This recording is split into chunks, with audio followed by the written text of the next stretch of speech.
It's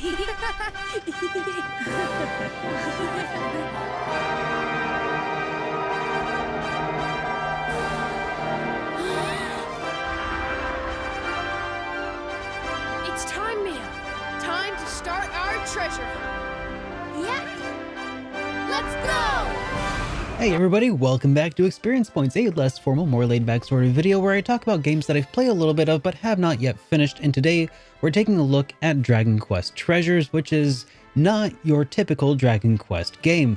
As the name would imply, this game is all about going out and finding treasure. It features Eric and his sister Mia, who you might be familiar with if you have ever played through Dragon Quest XI. So this game is kind of a prequel, but it feels very much like a non-canonical tie-in. Like, I feel like with all of these crazy adventures he and Mia are going on, you would have thought that maybe some of these things would have come up at some point prior to the start of Dragon Quest XI, or you know, prior to the end of it. It's probably just a non-canonical gaiden. So Dragon Quest Treasures is an action RPG, and it's also a monster collector in addition to being a treasure collector.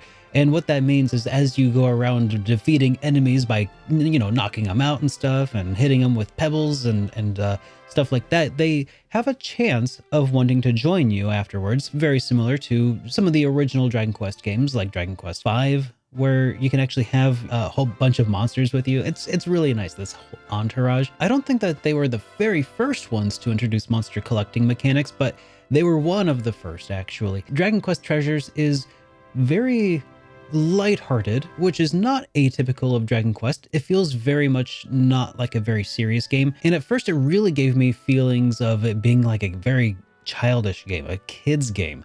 It felt very on rails. The voice acting sounded kind of, you know, the weird thing is it kind of gave me these vibes like I was watching an old Nickelodeon Junior show, like Little Bear, where it just has a little bit of voice acting here and there, but it's otherwise, you know, I don't know, something about it just gave me this weird vibe like I was playing a kid's game. And it probably would be actually really good as a kid's game.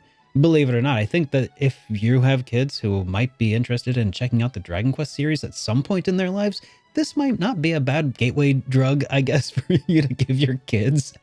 A gateway RPG, if you will. So, you know, I think that this game definitely has its place. But what I did find is that whole children's game vibe really kind of, for whatever reason, decreased when I switched the voice acting to Japanese instead of English. I don't know why. It might just be a weird me thing. Yeah, I think it might just be a context thing for me. I should also mention that the game does take some time to actually get started.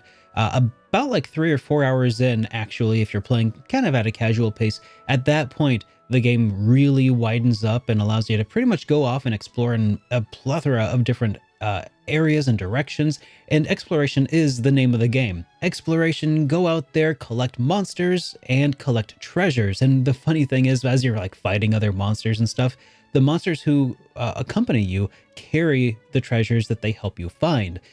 So they actually play a role in the treasures that you find, as well as helping you carry them. And if they get like knocked into by another enemy and like knocked over, they have a chance of dropping that treasure. So you got to make sure you go, you know, pick it back up. Now, all of that said, the action RPG combat is not exactly what I would call deep.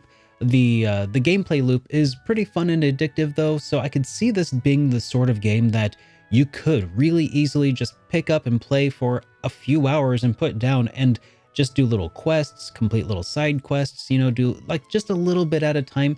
This game was pretty much made for the Nintendo Switch. It feels like a portable game, the kind that you can pick up and put down with very little commitment. And the fact that it's only on Nintendo Switch, I think, should speak some volumes as far as what the original Dragon Quest team, Yuji Horii, was thinking about, you know, and he was involved as the general director of the game. So this is a side quest, it's a side story, but it isn't like what I would call a bastardization of the whole concept. You know, it's definitely got the original team or many of the original team members involved. Akira Toriyama doing a lot of the character designs and enemy designs, as always. Yeah, at the end of the day, you know, it seems like a very solidly Dragon Quest game. A lot of the main trappings are there except for the turn-based combat. So if you are, all about that turn-based combat, then this is probably not for you. And another deal breaker is probably the fact that the game is entirely non-orchestral. The music is completely MIDI, and if that's a deal breaker, this deal is broken. That's just how it is. So as of right now, the game is a Switch exclusive, and as you can see from the visuals of the game, it's not the worst thing I've ever seen, but it also just does not compete with the likes of what I've experienced with Dragon Quest XI, on all of its various platforms. And I think some of that has to do with the fact that it is a Nintendo Switch game, and I think that sort of holds it back a little bit in some regards, as is kind of typical. But I feel like there's also a little bit of optimization that probably could have been done. We've seen some really beautiful things done on the Nintendo Switch over the years between like Xenoblade and Breath of the Wild. However, it's especially when you're getting some of that bird's eye views, when you're doing things like riding on the wings of a Draki across the continent and stuff. You can see a lot of pop in on the textures and stuff, and I guess that some of that is to be expected, but you can also see a lot of the textures of the ground and the grass and stuff kind of repeating, and it kind of breaks some of that immersion. I mean, it's not the worst thing, obviously, but it could be a little bit better. Pretty much, what you see is what you get. It would be kind of nice to see this come to other platforms and maybe see if it could be visually enhanced, but that's also, again, part of the whole thing. What I said is that it's a game meant to be played on the go and to be picked up and put down. It was made with that in mind.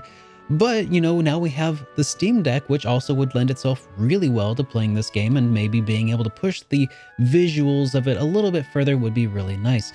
It's a little bit jarring even because you can see that sometimes it looks like it could be really good, especially during some of the cutscenes that are pre-rendered. You can see what they had in mind, but you can then immediately, when that cutscene's over, and the shadows have to kind of go away and the texture detail really decreases, you can see what it could have been, and then what they had to do to reel it back to fit on the Nintendo Switch. And there's a little bit of bittersweetness that comes from seeing that, and hopefully at some point we can see maybe it come to another platform. Now, while I can say that this game definitely has an addicting gameplay loop of going out there, exploring, finding treasures, bringing them back, and trying to build up your base to even greater heights, like, I can see that being something that would be really appealing to some people. I don't necessarily feel like this game is for me though, but I'm not going to say that it shouldn't be for you, especially because I feel like this game would find a really solid niche in people who don't have necessarily hours and hours and hours to dedicate to a full, 6-8 hour session some days.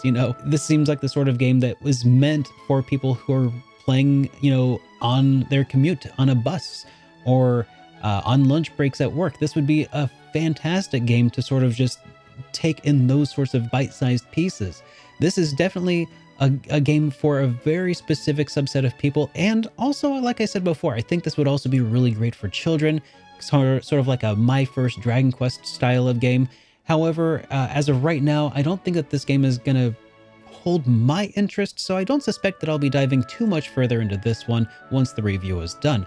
But what about you? Does this game look like something that you'd be interested in? Let me know in the comments down below. And if you're new here, please be sure to get subscribed, because I'm SuperDerek. I make thoughtful and thought-provoking videos for gamers who love RPGs, and I'll see you guys in the next video. Until then, I hope you have a great rest of your day, everyone.